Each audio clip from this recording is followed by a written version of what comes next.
Господи, Isuse Hriste, Sine Božji, pomiluj mja grešnoga. Sina i Svetio Duh. Amin.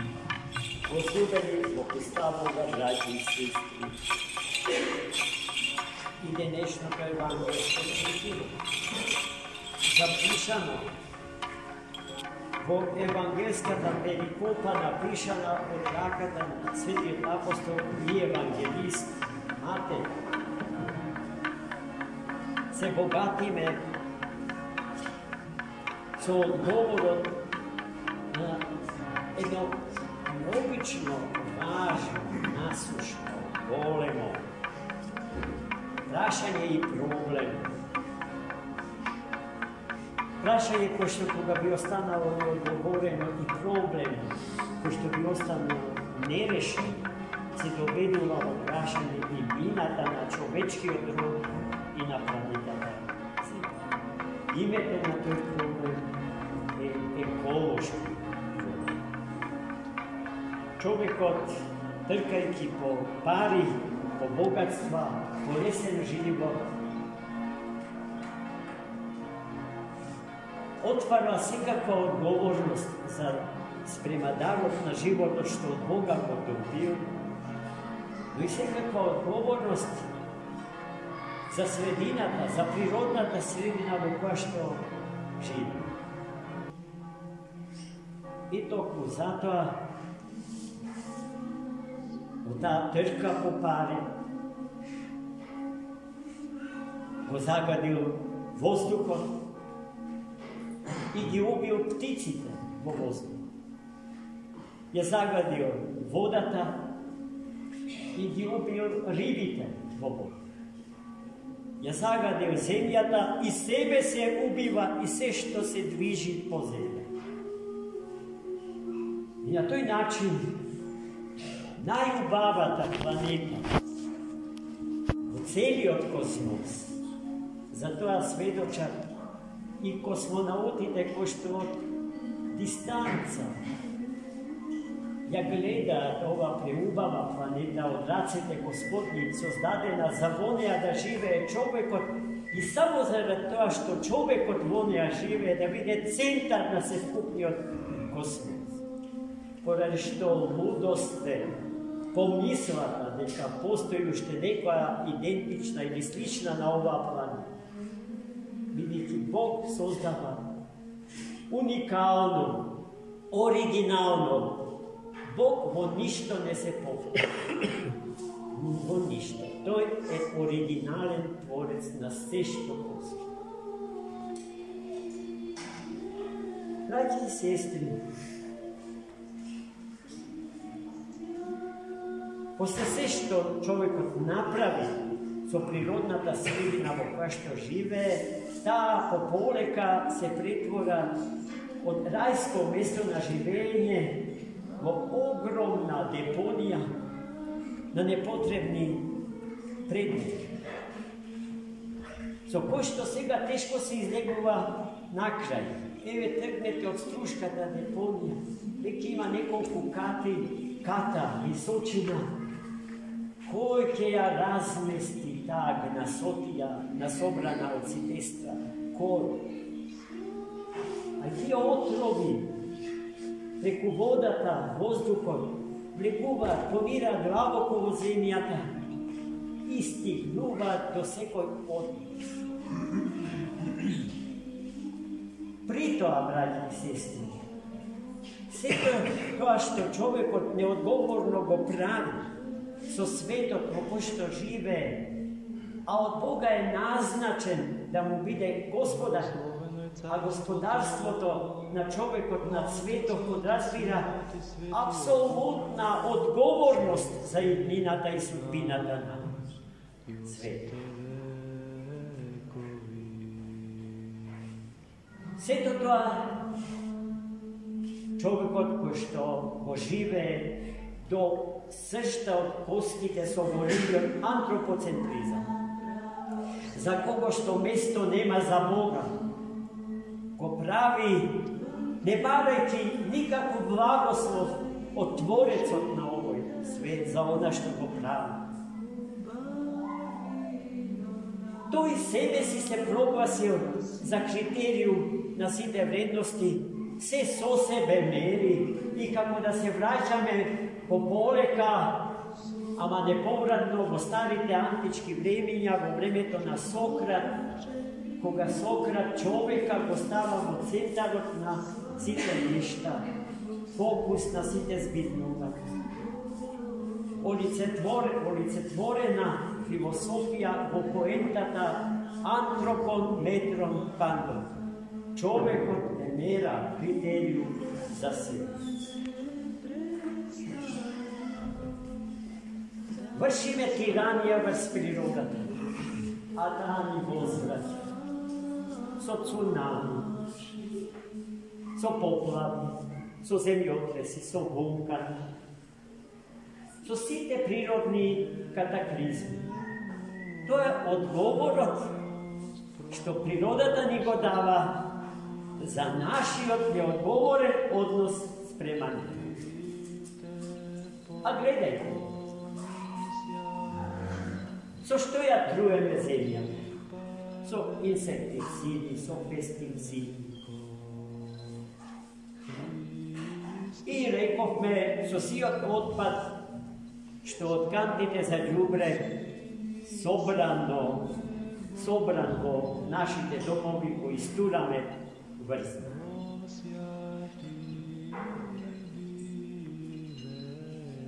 No, najmili moji braće i sestri,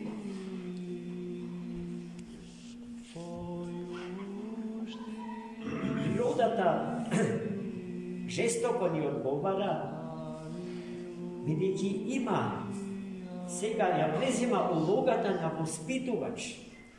Таа сега треба да ни покаже кои ќе бидат последиците на нашиот неодговорен однос спрема неја. Веќе се зборува за кризата со храна. Нема леп за сите, нема вода за сите. Најскапиот пијалок на планетава Земја нема да биде нафтата, кога што сега лудееме сите, туку водата да. Најбогат човек ќе биде оној што ќе може една авланка вода да искапи од земја. Но во денешното Евангелие, реков, го имаме одговорот за безумството на современиот човек, за тиранијата што ја спроведува врз природната средина во која што живе. Кој е одговорот? Да се сетиме накратко на евангелскиот настан за кој што зборува светиот апостол и евангелист Матеј. Христос вообичаено, окружен од многу народ, проповеда, поучува, лекува. Ги лекува народот од сите болести. Овој пат околу него е собран огромен народ. 5000 мажи, не рачунајќи ги жените и децата, вели светиот апостол Матеј.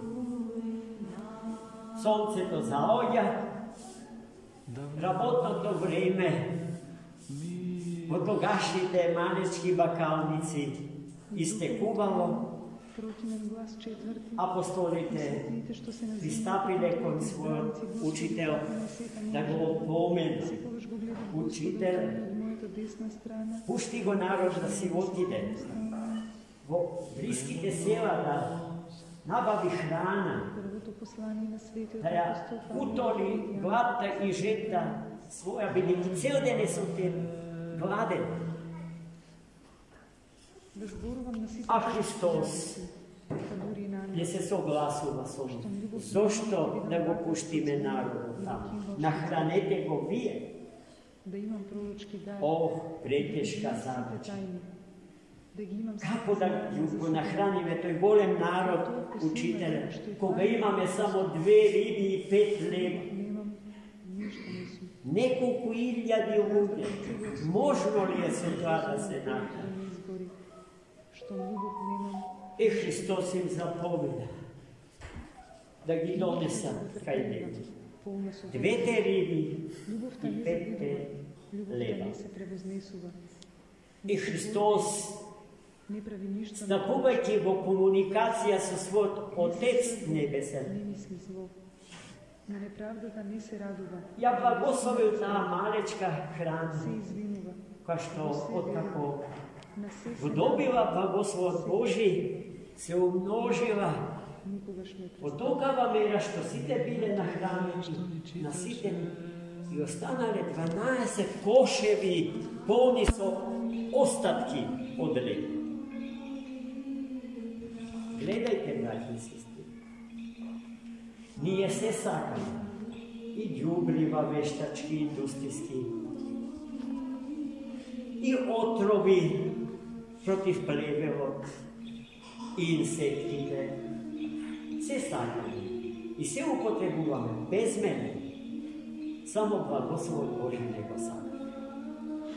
Тоа без што ништо не може да ни, без што живот нема. Благословот Божи, благодатта Божја е животот на светот и нашиот живот, животот на човек. Се сеќавам, и овој пример многу често го кажувам, на една моја посета на едно војводинско село близу Нови Сад. Тамошните паори ми го кажаа следно: Отец, некогаш немавме механизација, никакви трактори, ниту комбани, ниту пестициди, ниту инсектициди, ниту ѓубришта, азотни и секакви други. Ама на нива, тие непрегледни простори од обработлива земја, предпоставам дека сите сте биле во Војводина и знаете како изгледа тоа. Прво доаѓа свештеникот, тој принесува молитва и ја осветува земја. А потоа домакините со коњи и рала доаѓа и успевале се да изорат. Се, а сега и со трактори остануваат неизорани по вашим земја. И кај нас, и таму. И потоа, кога земјата ќе го даде плодот свој, пак доаѓа свештеникот да го освети дарот Божи. Но така што најкрупните, најдобрите плодови домакините го земале и на Христа Господа во светите храмови му го принесувале како благодарност за дарот што го добија. И се успевале да соберат. И амбарите биле полни, и сите нахранети. И имале и на оние што нема подел. А денеска сме се погладни, се пожедни. Од таа слобода трка, да се наполни стомакот пред с благослов Божи. Ете се, тоа ни го кажа денес на Свето Евангелие. Кој сака да чита, нека чита. Кој сака да види, нека гледа. Кој сака да слуша, нека чуе. Тоа се зборови библиски, Божи, упатени до нас си. Господ да не просвети, умот да ни го просвети, да ни го исцели болниот наш ум, да го очисти изгнасеното од гревови срце наше, да му се вратиме на Господ, на молитвата. А молитвата, вели Свети Серафим Саровски, е разговор наш со Бога, а не некое празнословно верување на незнаени и нејасни зборови. И така, да си ја вратиме до вербата во Бога, бидејќи сме ја изгубили. А Господ во мерата, од љубовта наша спрема Него и на раснатата доверба наша, Во Бога и Божията во нас ќе ни го даде се она што ни е вистински потребно, браќи и сестри. Овие зборови последни да ги подвлечеме. Тоа што вистински ни треба. И померата од нашите вистински потреби. Ни зрнце повеќе, ни зрнце помалку. Амин. За Бога. Господи Исусе Христе, Сине Божий, помилуй меня грешного.